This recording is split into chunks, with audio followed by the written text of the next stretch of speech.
Prank ಮಾಡ್ತಾ ಇದ್ದೀರಾ? ಅವ್ರ ಥರಾನೇ ಸ್ಮೈಲ್ ಮಾಡ್ತೀಯ? ಆ್ಯಕ್ಟ್ರ್ ಆಗಬೇಕಾ?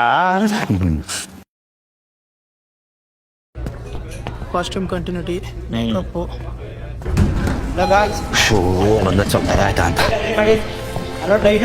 ಸ್ವಲ್ಪ ಸೆಟ್ ಬಾ ನಾನು ಇಲ್ಲೇ ಇದ್ದೀನಿ. ಶುರು ಮಾಡೋಣ. ಬೇಗ ರೆಡಿ ಮಾಡಿ, ರಿಸೆಪ್ಷನ್ ಬರ್ತಾ ಇದ್ದಾರೆ ನೋಡಿ. ಡೈರೆಕ್ಷನ್ ಟೀಮ್ ಎಲ್ಲರೂ ಏನೋ ನಡೀತದೆ ಇಲ್ಲಿ? ಶೂಟಿಂಗ್ ಏನು ಬೇಕಿತ್ತ? ಈ ಸೆಟ್ಟು ನಂದೆ. ಓ ಲೊಕೇಶನ್ ಅನ್ನೋರು ಅಣ್ಣ ಮಟ್ಟಿ ಕೊಡು. ನೀನೇನು ಹೊಸಬಾನ? ನಾನು ಯಾರಂತ ಗೊತ್ತಾಗ್ತಿಲ್ಲ. ಕ್ಯಾಂತರ ನೋಡ್ಕೊಂಬಂದು ಗಡ್ಡ ಬಿಟ್ಟಿದ ತಕ್ಷಣ ಎಲ್ಲರೂ ರಿಷಬ್ ಶೆಟ್ಟಿ ಆಗಲ್ಲ. ಚೆನ್ನಾಗಿ ಅವ್ರು ಮೊದಲೇ ಲೂಪ್ ಯೂಸ್ ಮಾಡಲ್ಲ. ಯಾಕೆ ಸುಮ್ಮನೆ ಟೈಮ್ ವೇಸ್ಟ್ ಮಾಡ್ತಿದ್ಯಾ? ಪ್ರ್ಯಾಂಕ್ ಮಾಡ್ತಾ ಇದ್ದೀರಾ? ಅವ್ರ ಥರಾನೇ ಸ್ಮೈಲ್ ಮಾಡ್ತೀಯ? ಆ್ಯಕ್ಟ್ರ್ ಆಗಬೇಕಾ? ಹಂಗೆ ನಾಲ್ಕೆ ಮಾಡಿಸ್ತಾನೆ. ಏನ್ರೋ ಇದು? ಯಾರು ನನಗೆ ಗೊತ್ತಿರೋದಿಲ್ಲ. ಓ ದೇವ್ರೆ, ನೀವೆಲ್ಲಿದ್ರಿ ಇಷ್ಟೊತ್ತು?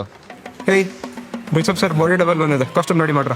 Hello, I am Rishab Shetty and I do my own stunts. Okay okay okay, ಶಬಾಷ್, ಚೆನ್ನಾಗಿದೆ ಕಾಸ್ಟ್ಯೂಮ್ ಅಕ್ಕ. ಕರೆಕ್ಟಾಗಿ ಕೇಳಿಸ್ಕೊ, ನಾನೇ ಕಾಂತಾರ ಡೈರೆಕ್ಟ್ರು. ನೀವು ಕಾಂತಾರ ಡೈರೆಕ್ಟರ್ ಅಂದ್ರೆ ನಾನು ಕಾಂತಾರ 2 ಡೈರೆಕ್ಟ್ರು.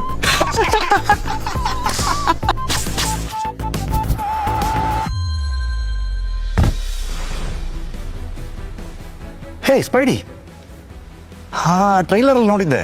ಪೀಟರ್ ಪಾರ್ಕರ್ ಕೂಡ ಎಲ್ಲರೂ ಮರ್ತೋಗ್ಬಿಟ್ಟಿದ್ದಾರೆ. ನನ್ನ ಸೆಟ್ಟಲ್ಲೇ ಹೀಗಾದಾಗ ಆಶ್ಚರ್ಯ ಆಗೋಯ್ತು. ನೀನು ಇದೆಲ್ಲ ಹೇಗೆ ಹ್ಯಾಂಡಲ್ ಮಾಡ್ತಾ ಇದೀಯಾ? ಹಾಯ್, ನನ್ನ ಹೆಸರು ಪೀಟರ್ ಪಾರ್ಕರ್.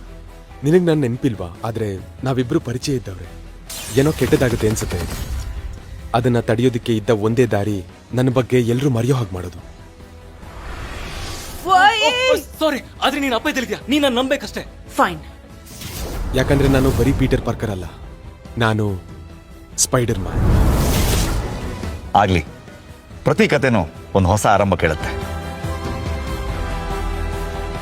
ಯಾರು ಎಲ್ಲನ ಕಳ್ಕೊಂಡು ಮತ್ತೆ ಮೊದಲಿಂದ ಶುರು ಮಾಡ್ತಾನೋ ಅವನೇ ನಿಜವಾದ ಹೀರೋ. ಡಿಯರ್ ಪೀಟರ್, ಈ ಬ್ರ್ಯಾಂಡ್ ನ್ಯೂ ಡೇನಲ್ಲಿ we are rooting for you. See on the big screen 30th July.